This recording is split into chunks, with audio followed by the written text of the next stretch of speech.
आप चाहते हैं कि मैं जब भी कोई वीडियो अपलोड करूं और आपको उसके बारे में पता चल जाए, तो इस चैनल के बेल आइकन पर क्लिक करिए ताकि आपको नोटिफिकेशंस मिलते रहें। द विचर सीजन 2 एपिसोड नंबर 4। एपिसोड का नाम है रेडानियन इंटेलिजेंस। रेडानिया एक्चुअली विचर की दुनिया की एक रियासत है जिसके राजा से हम पिछले एपिसोड में मिले थे, किंग वेज़ेमिर। यहाँ की राजधानी ऑक्सनफोर्ड काफ़ी प्रसिद्ध है पूरी विचर की दुनिया में, क्योंकि यहाँ पर एक बहुत बड़ी यूनिवर्सिटी है जहाँ पर रिसर्चर्स, साइंटिस्ट्स और मेजर्स को भी ट्रेन किया जाता है। खैर, कहानी की शुरुआत होती है गेरल्ट और सीरी से, यानी कि हम कारामोरन में हैं। ये लोग चट्टानों से, पहाड़ों से गुजरते हुए एक जंगल में दौड़ रहे हैं जहाँ पर सीरी का पैर लड़खड़ाता है, वो नीचे गिरती है और उसे चोट लग जाती है। तभी यहाँ पर आती है ट्रिस, जिसे हम पहले से ही जानते हैं, वो एक मेज है। वो ट्रिस की चोट को हील कर देती है। सीरी हालांकि थोड़ा सा स्केप्टिकल नज़र आ रही है, वो ट्रिस से इम्प्रेस भी है। तभी वहाँ पर गेरल्ट आता है और सीरी के शक को पूरी तरह से दूर कर देता है जब वो बताता है कि वो ट्रिस को पहले से जानता है। फिर ये लोग कारामोरन के अंदर जाते हैं जहाँ पर ट्रिस की मुलाकात बाकी लोगों से होती है, यानी कि वेसेमिर, लैम्बर्ट और कोअन से, और हमें इस बात का अंदाज़ा होता है कि ट्रिस इन लोगों से पहले मिल चुकी है। नॉर्दर्न किंगडम्स में एल्व्स को बंदी बनाया जा रहा है, उन्हें जेल में डाला जा रहा है। यहाँ पर हमें जो बर्ताव दिखाया जाता है गार्ड्स का प्रिजनर्स के साथ, उससे अंदाज़ा हो जाएगा कि सभी एल्व्स से नफ़रत करते हैं और यहाँ पर कुछ जेनोसाइड जैसा माहौल बन रहा है। हम जानते हैं कि एल्व्स इस दुनिया में पहले से रहते थे और बाद में इंसान यहाँ आए। उसके बाद एल्व्स ने इंसानों को मेज बनाया, उन्हें जादू सिखाया और इंसानों ने फिर एल्व्स का ही खात्मा शुरू कर दिया। एल्व्स ने कई सारी इमारतें बनाई हैं, जैसे अर्तुजा में भी कहा जाता है कि एल्व्स का ही हाथ था, उन्होंने ही उस जगह को तैयार किया था। फिलहाल हो ये रहा है कि एल्व्स की रानी फ्रांचेस्का मिल चुकी है निल्फगार्ड के साथ और वो प्रेग्नेंट भी है। तो ऐसे में जो बाकी एल्व्स हैं उन्हें लग रहा है कि उन्हें भी सिंत्रा, जिसे अब जिंत्रा कहा जाता है, वहाँ जाना चाहिए और वहाँ पे उनको शरण मिल जाएगी, क्योंकि बाकी जो रियासतें हैं वो एल्व्स को अपना दुश्मन समझ रही हैं और उन्हें लग रहा है कि सारे एल्व्स निल्फगार्ड्स के जासूस हैं। रेडानिया के राजा वेज़ेमिर अपने चेम्बर्स में हैं, अपने 2 एडवाइज़र्स के साथ, जिनमें से एक को वो बचपन से जानते हैं। ये वेज़ेमिर को कुछ ड्रिंक पिलाने वाले होते हैं, बेसिकली उन्हें मारने वाले होते हैं। तभी वहाँ पर डीक्स्ट्रा पहुँचता है, वेज़ेमिर का एक दूसरा एडवाइज़र, और वो इन दोनों को मार डालता है। वो वेज़ेमिर से कहता है कि हमें अब बड़ी प्लानिंग करनी चाहिए और कलांथी अब मर चुकी है, सिंत्रा में एल्व्स रह रहे हैं, तो हमें भी सिंत्रा पर अपना क्लेम छेड़ना चाहिए और उस जगह को अपने कब्जे में करना चाहिए। तो वो एक तरह से लड़ाई को, जंग को बढ़ावा दे रहा है। वापस चलते हैं कारामोरन, जहाँ पर सीरी गेरल्ट से ट्रिस के बारे में पूछती है कि आप उनको कैसे जानते हैं। ट्रिस बताती है कि कुछ वक्त पहले गेरल्ट ने मेरी मदद की थी एक राजकुमारी को बचाने में। आपको याद होगा कि पिछले सीज़न में गेरल्ट ने एक मॉन्स्टर नुमा राजकुमारी की जान बचाई थी, तब ट्रिस भी वहाँ पर मौजूद थी। और बाद में जब वेसेमिर को गेरल्ट ने इस बारे में बताया तो उसने ट्रिस को कारामोरन में इनवाइट किया और अभी फ़िलहाल ट्रिस को बुलाया है गेरल्ट ने, ताकि वो सीरी की मदद कर सके उसे ट्रेन करने में। सीरी भी ट्रिस से काफ़ी इम्प्रेस्ड नज़र आ रही है और उसे एहसास होता है कि जिस तरह से माउसैक उसकी मम्मा पेराल्टा के साथ रहते थे, उसी तरह से शायद ट्रिस फ़िलहाल सीरी को ट्रेन करेगी। काहिर और येनिफर की जान खतरे में है, क्योंकि उनके नाम और शक्ल के पोस्टर्स पूरे शहर में बिखरे पड़े हैं और वो बचते हुए शहर के ड्रेनेज सिस्टम में चले जाते हैं। यहाँ पर इनकी मुलाकात 2 एल्व्स से होती है, ये भी अपनी जान बचाने के लिए यहाँ से बाहर भाग रहे हैं। वो इन्हें बताते हैं कि सैंड पाइपर नाम का एक शख्स है जो एल्व्स को सुरक्षित जगह पर पहुँचा रहा है। काहिर इन एल्व्स को कहता है कि अगर तुमने हमारी मदद की तो हम तुम्हें सिंत्रा में जगह देंगे रहने के लिए और तुम वहाँ पर सेफ रहोगे। चलते हैं कारामोरन, जहाँ पर गेरल्ट ट्रिस से सीरी को लेकर बातचीत करता है। उसे बताता है कि वही मेरा चाइल्ड सरप्राइज़ है और उसके पास शायद किसी तरह की जादुई ताकत है, क्योंकि मुझे इतना पता है कि उसकी माँ के पास भी जादुई पावर थी और वो काफ़ी अनकंट्रोल्ड मैजिक था। फिलहाल ख़तरे की बात यह है कि सीरी ने अभी तरह कोई मैजिकल एबिलिटीज़ नहीं दिखाई हैं, बट हाँ इतना तो ज़रूर है कि वो फ्यूचर देख सकती है, उससे विजन्स आते हैं, तो किसी ना किसी तरह की पावर तो उसके पास है ही। गेरल्ट चाह रहा है कि सीरी अपनी पावर्स को ज़्यादा अच्छे तरीके से समझ सके ताकि उन्हें कंट्रोल कर सके। ट्रिस को एस्केल की मौत के बारे में पता है। गैरल्ट बताता है कि किस तरह से वो एक लेशी के द्वारा इन्फेक्ट हो गया था और बाद में उस लेशी की तरफ सीरी खींची हुई चली गई थी और पीछे से एक बड़ा मॉन्स्टर आया था जिसने उस लेशी को मार दिया था। तो उस बड़े मॉन्स्टर के बारे में गैरल्ट कुछ नहीं जानता और वो ये जानना चाहता है कि कहीं किसी मेज ने जादू करके तो उस मॉन्स्टर को नहीं भेजा था सीरी के पास। ट्रिस कहती है कि हाँ, ऐसा पॉसिबल तो है थियोरेटिकली, लेकिन इस तरह का जादू बैन है। वो सीरी के ब्लड सैंपल्स पर कुछ टेस्ट्स कर रही है जिसके रिजल्ट सुबह तक आएंगे। वो गैरल्ट से अकेले में कहती है कि मुझे एस्केल की मौत का अफसोस है। वहीं गैरल्ट भी सॉर्डन हिल पर मरने वालों को लेकर अफसोस जाहिर करता है। फिर ट्रिस गैरल्ट से कहती है कि लोग कहते हैं विचर्स इमोशंस महसूस नहीं कर सकते, मगर मैं जानती हूँ तुम हर तरह का दर्द महसूस कर सकते हो। फिर वो उसका हाथ अपने हाथों में लेती है और उसे खुद अपने पास रात को रुकने के लिए कहती है, लेकिन गैरल्ट काफ़ी तमीज़ से उसके इस प्रपोजल को ठुकरा देता है। वहीं येनिफर और काहिर कुछ एल्फ्स के साथ सीवर के रास्ते सुरक्षित जगह पर पहुंचने की कोशिश कर रहे हैं। येनिफर रास्ते में इनमें से एक से पूछती है कि तुम्हारे कानों को क्या हुआ, तो वो बताता है कि जो विलेजर्स हैं उन्होंने उसके साथ ऐसा किया और किस तरह से जो एल्फ्स के खिलाफ नफरत है वो पूरे साम्राज्य में फैलती जा रही है। ये लोग आपस में बात कर रहे होते हैं और डर्मेनियन उम्मीद जाहिर करता है कि जो एल्फ की रानी है वो प्रेग्नेंट है। इसका मतलब ये हुआ कि एल्फ्स के लिए भी एक होप जग गई है। वो ये भी बताता है कि वो आगे ज़िंदगी में एक खूबसूरत लड़की के साथ रहना चाहता है जो उसको बॉस अराउंड करे, उसे बताए कि क्या करना चाहिए और क्या नहीं। मगर ये सारे सपने बिल्कुल चकनाचूर हो जाते हैं जब पानी के नीचे मौजूद कोई मॉन्स्टर उस एल्फ को नीचे खींच लेता है और ऐसा लगता है कि वो मर चुका है। और यही मॉन्स्टर येनिफर को भी अपनी दबोच में ले लेता है, मगर काहिर येनिफर को मरने नहीं देता और किसी तरह से पूरा जोर लगा के येनिफर को बचा लेता है। वहीं जो दूसरा एल्फ था यहाँ पर, वो अपनी जान बचाकर भाग जाता है। काहिर और येनिफर जब बचकर बाहर आते हैं तो उसे अंदाज़ा होता है कि येनिफर के पास जादुई ताकतें नहीं हैं। येनिफर काफ़ी उदास है।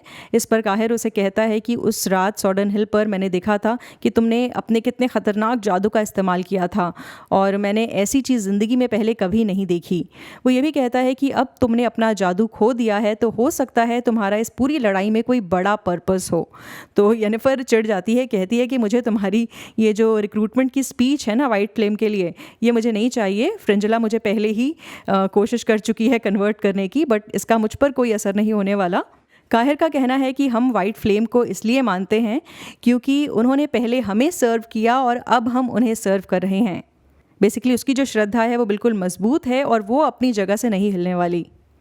रेडानिया में डीक्स्ट्रा प्लानिंग कर रहा है कि किस तरह से सिंत्रा को अपने कब्जे में लिया जाए। वो प्लानिंग करता है कि एक एल्फ को, बेसिकली एक एल्विन स्पाई को हम सिंत्रा भेजें और ये एल्विन स्पाई कोई और नहीं दारा है जिसे हम सीज़न 1 में पहले देख चुके हैं और सीरीज से इसकी एक तरह से दोस्ती भी हो गई थी। डीक्स्ट्रा को हम देखेंगे कि वो एक उल्लू से लगातार बातें कर रहा है और मुझे जो समझ में आया वो ये था कि इस उल्लू के ज़रिए वो मैसेजेस दे रहा है किसी और को। हो सकता है मैं गलत हूँ, अगर ऐसा है तो प्लीज़ मुझे कमेंट्स के ज़रिए बता दीजिए। अगर आप आंद्रे सपोव्स्की की लिखी द विचर सीरीज की किताबें खरीदना चाहते हैं तो डिस्क्रिप्शन में दिए गए लिंक पर जा सकते हैं। इनफैक्ट अगर आप ऑनलाइन शॉपिंग के दौरान उस लिंक का इस्तेमाल करेंगे तो उससे वॉचरोस को सपोर्ट मिलेगा। कारामोरन में आज सीरी काफ़ी अच्छे से तैयार हुई है। उसने बालों में फूल भी लगा रखा है। ऐसा लग रहा है कि वो ट्रिस को कॉम्प्लीमेंट करने की कोशिश कर रही है। तभी वहाँ पर लैम्बर्ट और कोअन आते हैं और वो सीरी का मजाक उड़ाना शुरू कर देते हैं। ऐसे में वो इमोशनल हो जाती है और रोते हुए वहाँ से चली जाती है। ट्रिस को बिल्कुल ही अच्छा नहीं लगता। वो दोनों को डपटती है और कहती है कि तुम हमेशा उसको गंदे कपड़ों में रखते हो और अपने कपड़े उससे धुलवाते रहते हो। वो हमेशा घायल रहती है और उसका बिल्कुल भी ख्याल नहीं रखा जाता। उसके पास बेसिक फेमिनिन हाइजीन प्रोडक्ट्स भी नहीं हैं और इसका ख्याल तुम लोगों को रखना चाहिए था। लैम्बर्ट और कोएन को शायद अफसोस होता है अपनी हरकतों पर, क्योंकि बाद में दिखाया जाता है कि ये लोग सीरी के लिए कुछ खाने के लिए भिजवाते हैं। वहीं अकेले में ट्रिस सीरी को बता रही होती है कि उसे भी अपने जादू को समझने में काफ़ी वक्त लगा था। तभी वहाँ पर गैरल्ट आता है और सीरी गैरल्ट से शिकायत करते हुए कहती है कि जो मेरी नानी थी वो भी ड्रेसेस पहनती थी और फिर भी जंग लड़ती थी। गैरल्ट को जाहिर सी बात है ये बात पता है कि कैलांथी का अपना ही जलवा था और उसे किसी भी तरह का आइडेंटिटी क्राइसिस नहीं था। वो जैसे चाहती थी वैसे बन ठन के तैयार होती थी और जो चाहती थी वो करती थी। सीरी के अंदर अभी इस तरह का कॉन्फिडेंस नहीं है क्योंकि ऑब्वियसली वो अभी बहुत छोटी है, बच्ची है। जैसे जैसे वो बड़ी होगी शायद ये कॉन्फिडेंस भी डेवलप होगा और गेरल्ट भी तो यही चाहता है। खैर, पिछली रात जो ब्लड टेस्ट किया गया था उसका रिजल्ट आ गया है। ट्रेस बता रही है कि किसी तरह का मुझे यहाँ पे म्यूटोजेनिक एल्केमी का तो निशान नहीं मिल रहा है, मतलब कोई गड़बड़ जो वो ढूंढ रही थी वो नहीं मिल रही है, बट कुछ और समझ में आता है क्योंकि ब्लड में स्टेलेसाइट नाम की कोई चीज़ है। ये क्या है? ये मोनोलिथ के अंदर होती है। सब कुछ पता चल जाएगा धीरे धीरे जैसे कहानी आगे बढ़ेगी। इसी तरह का स्टेलेसाइट उस लेशी के अंदर भी पाया गया था जिसने एस्केल पर हमला किया था। तो सीरी के ब्लड के अंदर और वो जो स्टेलेसाइट लेशी के अंदर मिला है वो एक जैसा है। ऐसे कैसे हो सकता है? और ये सब कुछ एक मोनोलिथ से आ रहा है। सीरी बताती है कि निल्फगार्ड ने जब सिंत्रा पर अटैक किया था तो सिटी वॉल्स के बाहर एक मोनोलिथ गिर गया था। इससे पहले कि वो आगे कुछ बताती, उस स्टेलेसाइट को टच करती है और एकदम से उसे विजन आता है जैसे कि डेथ आने वाली हो। जब उसकी आंखें खुलती हैं तो वो एक दूसरे कमरे में है। यहाँ पर गेरल्ट और ट्रिस अब उससे पूछते हैं कि वो जो कुछ भी जानती है साफ साफ बताए। सीरी कहती है कि जब ब्लैक नाइट ने मुझे पकड़ा था तब मैं बहुत ज़ोर से चीखी थी और उसी चीख की वजह से वो मोनोलिथ गिर गया था और टूट गया था। इसका मतलब कि सीरी के पास बहुत ही ख़तरनाक ताकतें हैं। ये जो मोनोलिथ है जिसकी यहाँ पर बात हो रही है, उन्हीं मोनोलिथ्स पर रिसर्च करता है एस्ट्रिड। चलते हैं येनिफर के पास जो यास्कियर से मिलकर काफ़ी खुश है। वो खुद भी हैरान है कि जब कई साल पहले वो यास्कियर से मिली थी तब उसकी इकलौती टेंशन ये होती थी कि यास्कियर उसे बोर करता है, मगर अब उसकी ज़िंदगी में काफ़ी बड़ी बड़ी मुसीबतें हैं। वो यास्कियर का गाना सुनकर समझ गई है कि गेरल्ट और यास्कियर की अब दोस्ती शायद ख़त्म हो चुकी है। यास्कियर और येनिफर गेरल्ट को लेकर बॉन्ड करते हैं और फिर वो यास्कियर से पूछती है कि तुम एल्फ्स की मदद क्यों कर रहे हो, इसमें तुम्हारा क्या फ़ायदा है? यास्कियर बताता है कि कई सारे ऐसे लोग हैं जो छुप कर इन एल्फ्स की हेल्प करना चाहते हैं और मैं उन्हीं की मदद कर रहा हूँ ताकि कुछ एल्फ्स की जान बच सके। येनिफर पूछती है क्यों? वो कहता है कि मैं एक जगह पर रहता था जहाँ पर हर तरह का फ्री थिंकर इनवाइटेड था, आर्टिस्ट्स थे, कई रेस और क्रीड के लोग रहते थे, मगर फिर उन्होंने एल्व्स को ख़त्म करना शुरू कर दिया। इसका मतलब यही है कि धीरे धीरे करके सबका नंबर आएगा।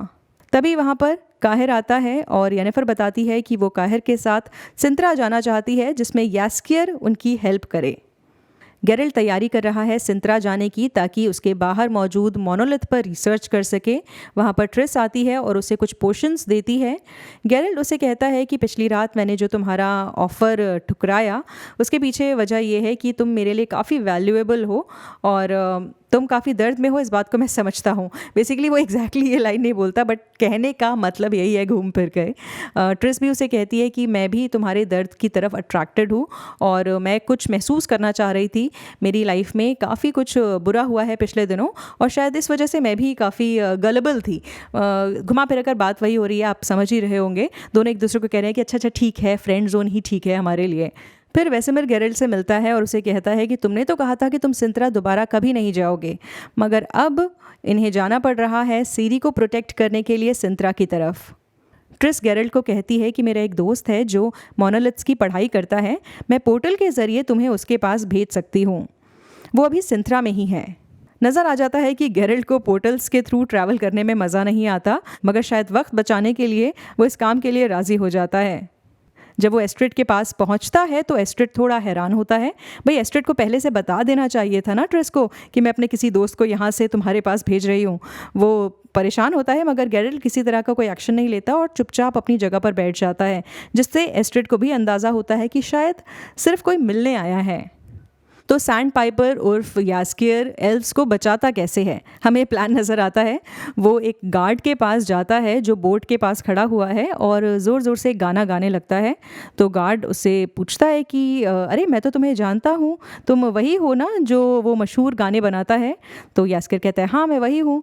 तो गार्ड के साथ उसकी अच्छी बॉन्डिंग होने लगती है और इस दौरान मौके का इस्तेमाल करते हुए एल्व्स को सामने खड़ी बोट में जाना है, मगर यास्कियर सारा प्लान चौपट कर देता है। उसे गुस्सा आ जाता है और वो उस गार्ड के साथ झगड़ा करने लगता है। वो अपने आप को कंट्रोल नहीं कर पाता। वो एल्फ जो येनिफर काहिर और दूसरे एल्फ को छोड़कर अपनी जान बचाकर भाग गया था, उसके अंदर शायद कुछ गैरत आती है, वो यहाँ पर चीखने लगता है। और जो बाकी गार्ड्स हैं और वो जो दूसरा गार्ड था जो यास्किर के साथ अब गुस्से में आ गया था, वो इस एल्फ की तरफ ध्यान देने लगते हैं और इसे मारने लगते हैं। इस बीच सारे एल्व्स और यास्किर भागकर बोट में चले जाते हैं। कारामोरन में वेसेमिर जंगलों में घूम रहा है और उसे नज़र आती है यहाँ पर फेनीवीड। ये एक तरह का पौधा होता है, फूल होता है, जो इतनी आसानी से वजूद में नहीं आता। ये सिर्फ उसी जगह पर उगता है जहाँ पर एल्डर ब्लड गिरा हो। जिस जिस जगह पर सीरी ट्रेनिंग कर रही थी और उसकी ब्लीडिंग हुई, वहाँ पर ये फूल उगाए हैं।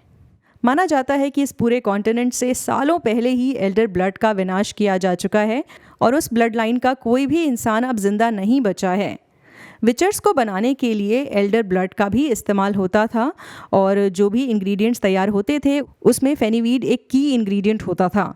तो जब एल्डर ब्लड इस दुनिया से ख़त्म हुआ तो फिर विचर्स भी धीरे धीरे करके ख़त्म होने लगे, क्योंकि ये की इंग्रेडिएंट भी बहुत कम बचा था।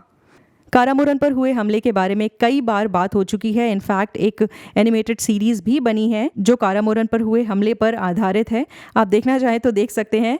तो खैर, इंसानों ने जब कारामोरन पर अटैक किया तो यहाँ पर मौजूद बहुत सारे इंग्रेडिएंट्स को ख़त्म कर दिया, डिस्ट्रॉय कर दिया। तो इसलिए भी विचर्स को अब नहीं बनाया जा सकता। वैसे मेरे को लग रहा है कि इस सीरीज जो है वो और विचर्स को क्रिएट करने में एक बड़ा रोल निभा सकती है। एल्डर ब्लड लाइन के बारे में जानने के लिए आप अलग से एक वीडियो देख सकते हैं जिसका लिंक ऊपर दिया गया है। यास्किर येनिफर काहिर और बाकी एल्फ्स के साथ शिप के अंदर जा चुका है। यहाँ पर दारा भी मौजूद है जो उसे शुक्रिया अदा करता है। हमें पता चल चुका है कि दारा ही वो स्पाई होगा जो सिंत्रा की जानकारी डीक्स्ट्रा तक पहुँचाएगा। खैर, यास्किर की येनिफर से जब अकेले में बात होती है तो वो उससे पूछता है कि हुआ क्या। येनिफर बताती है कि अब उसके पास जादू नहीं है, केओस नहीं है। यास्किर इस बात पर उसका मजाक उड़ा सकता है, मगर वो कहता है कि मैं एक आर्टिस्ट हूँ और मेरा ये काम है कि मैं तुम्हारे पोजीशन में आके ख़ुद को इमेजिन कर सकूँ और मैं तुम्हारा दर्द समझता हूँ। मुझे भी इस तरह का डर लगा रहता है कि अगर मैं आगे चल के कभी कुछ क्रिएट नहीं कर सका तो मैं क्या करूँगा, क्योंकि इस दुनिया में अगर आप जो एक काम करने के लिए आए हैं वो ही ना कर पाएँ तो फिर बचता ही क्या है। ऐसे में येनिफर कहती है तब हमें दूसरा मकसद ढूंढना चाहिए। पहला मकसद अगर हम पूरा नहीं कर सकते तो दूसरा, तीसरा, चौथा कई मकसद हैं जो हम बना सकते हैं। येनिफर यही कहना चाहती है और उसके बाद दोनों एक दूसरे से विदा लेते हैं। यास्किर ऊपर जाता है और उसके चीखने की आवाज़ आती है। येनिफर घबराकर ऊपर जाती है तो यास्किर गायब हो चुका है, मगर उसका म्यूज़िकल इंस्ट्रूमेंट यहाँ नीचे पड़ा हुआ है। ख़त्म हो जाता है ये एपिसोड। आपको कैसा लगा कमेंट्स के ज़रिए मुझे ज़रूर बताइए। बाय।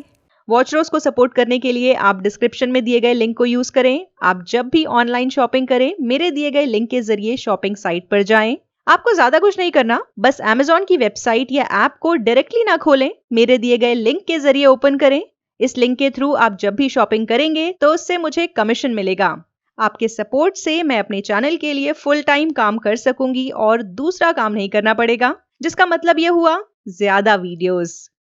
एक मिनट, अब भी कहाँ जा रहे हैं? अब इस वीडियो को लाइक करना है, अपने दोस्तों के साथ शेयर करना है और अपने विचार शेयर करते रहना है। और हाँ, सबसे इंपॉर्टेंट बात, ख्याल रखिए, घर पर रहिए, ज्यादा बाहर निकलने की जरूरत नहीं है। एक्चुअली बिल्कुल भी बाहर निकलने की जरूरत नहीं है।